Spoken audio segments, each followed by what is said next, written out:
நம்ம இந்த வீடியோவில் எதை பற்றி பார்க்க போகிறோம் பார்த்தீங்கன்னா, கடந்த 28ஆம் தேதி மியான்மர் மற்றும் தாய்லாந்தில் ஏற்பட்ட நிலநடுக்கத்தை பற்றி தான் பார்க்க போகிறோம். இது பார்த்தீங்கன்னா கிட்டத்தட்ட 7.7 ரிக்டர் அளவுகோல் சக்தி வாய்ந்த நிலநடுக்கம் அங்கே ஏற்பட்டிருக்கு. இது நிறைய பேர் என்ன சொல்கிறாங்க அப்படின்னு பார்த்தீங்கன்னா, பூமியிலேருந்து ஒரு 10 கிலோமீட்டர் தூரத்துக்கான அதிர்வுகள் வந்து ஏற்பட்டிருக்கு அப்படின்ட்டு சொல்கிறாங்க. இது எந்த அளவுக்கு உண்மை அப்படின்ட்டு தெரியல. ஆனால் வந்து பார்த்தீங்கன்னா நிறைய வந்து நம்ம சோசியல் மீடியாவில் வீடியோலாம் பார்க்கும்போது பார்த்தீங்கன்னா பயங்கரமான விபத்துகளாக இருக்குது. நிறைய பில்டிங் வந்து இடிஞ்சு வந்திருக்கு, நிறைய மக்கள் வந்து இறந்துருக்காங்க. இது மாதிரி வீடியோவில் நம்ம பார்க்க நேரிடுது. மனுஷனுடைய வாழ்க்கையில் பார்த்தீங்கன்னா எதுவுமே நிரந்தரம் கிடையாது. குழந்தைகள், எத்தனை தாய்மார்கள், எத்தனை பெரியவர்கள், எவ்வளோ பேர் இறந்துருப்பாங்க, அவங்களுடைய குடும்பங்கள் படுற கஷ்டங்கள்லாம் என்ன, இதெல்லாம் பார்க்கும்போது நம்மளுக்கே கொஞ்சம் கஷ்டமாக இருக்குது. ஒரு சில வீடியோ இருக்குது, வாங்க வீடியோ பார்க்கலாம்.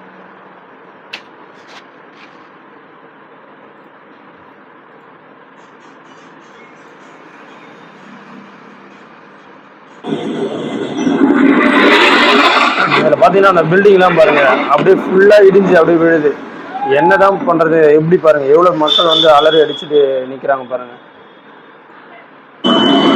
இதெல்லாம் பாருங்கள், இந்த பில்டிங் எந்த அளவுக்கு பெருசாக இந்த பில்டிங் கட்டிருக்காங்க. அங்கேவும் பார்த்தீங்கன்னா இது மாதிரி நிலநடுக்கம். இது மேலே வந்து ஸ்விம்மிங் பூல் மாதிரி இருக்குது. அங்கே இருக்க தண்ணியெலாம் வந்து ஓவர்ஃபுல் ஆகிட்டு அந்த நிலநடுக்க அதிர்ச்சியில் அங்கே வந்து லீக் ஆகி தண்ணியெலாம் கொட்டுது. சரிங்க, எந்த அளவுக்கு நிலநடுக்கம் ஏற்பட்டிருந்தா, எந்த அளவுக்கு நிலநடுக்கம் ஏற்பட்டால் இந்த அளவுக்கு வந்து பில்டிங்லாம் ரொம்ப சேதாரம் அடைஞ்சிருக்கு. மேலே முன்னாடி நம்ம பார்த்துருப்போம் இல்லையா, இது மேபி வந்து எனக்கு என்னென்னா இது மாதிரி ஒரு பில்டிங் இருக்குல்ல, இந்த இடத்துல வந்து பார்த்தீங்கன்னா உங்களுக்கு ஸ்விம்மிங் பூல் மாதிரி இருக்கு இல்லையா. ஸோ அது மாதிரி இடத்த இவங்க இது மாதிரி இருப்பாங்க. ஒரு கப்புள்ஸ் வந்து பார்த்தீங்கன்னா அங்கே வந்து ரிலாக்ஸ் பண்ணிட்டு இருக்காங்க அந்த ரூமில். அந்த இடத்த ஏற்படுற நிலநடுக்கம் பாருங்கள், அந்த அதிர்வு வந்து எந்த அளவுக்கு வந்து அடைஞ்சிருக்குன்னு பாருங்கள். பார்த்தீங்கன்னா அந்த லாஸ்ட் ஃப்ளோரில் இருக்க இது இந்த அளவுக்கு வந்து நிலநடுக்கம் வந்து ஏற்பட்டிருக்கு பாருங்கள். இவங்களாம் எந்த அளவுக்கு பதறியிருப்பாங்க, எந்த அளவுக்கு கஷ்டப்பட்டுருப்பாங்க, எவ்வளோ பேர் வந்து இறந்துருப்பாங்க. ஸோ இயற்கைக்கு எதிரான விஷயங்கள் எதுவுமே நம்ம செய்யக்கூடாது. இயற்கை தான் நம்மளோட கடவுளை. அது மாதிரி இருக்கும்போது நம்ம இயற்கைக்கு எதிரான ஒரு சில விஷயங்களை செய்யும்போது இது மாதிரி வந்து விளைவுகளை வந்து நம்ம சந்திக்க ஏற்படுது. இதெல்லாம் பார்க்கும்போது அங்கே இருந்தவங்கலாம் வந்து பயத்தின் உச்சகட்டத்துக்கே போயிருப்பாங்க. எந்த அளவுக்கு வந்து கஷ்டப்பட்டுருப்பாங்க பாருங்க.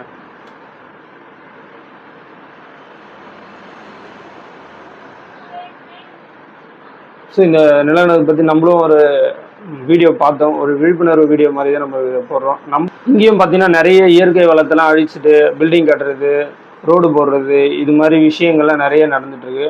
நம்ம இயற்கை வளத்தை வந்து பாதுகாக்கணும். இயற்கையை நம்ம பாதுகாத்தா தான் நம்மளும் நல்லபடியாக வாழ முடியும்.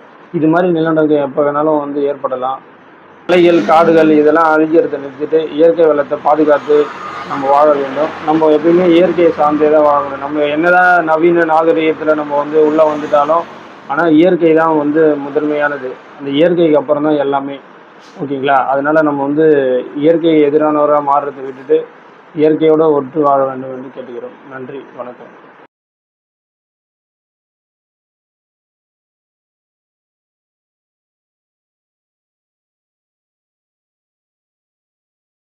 இன்றைக்கி இருப்பாங்க, நாளைக்கு வந்து அவங்க இல்லாமல் போவாங்க.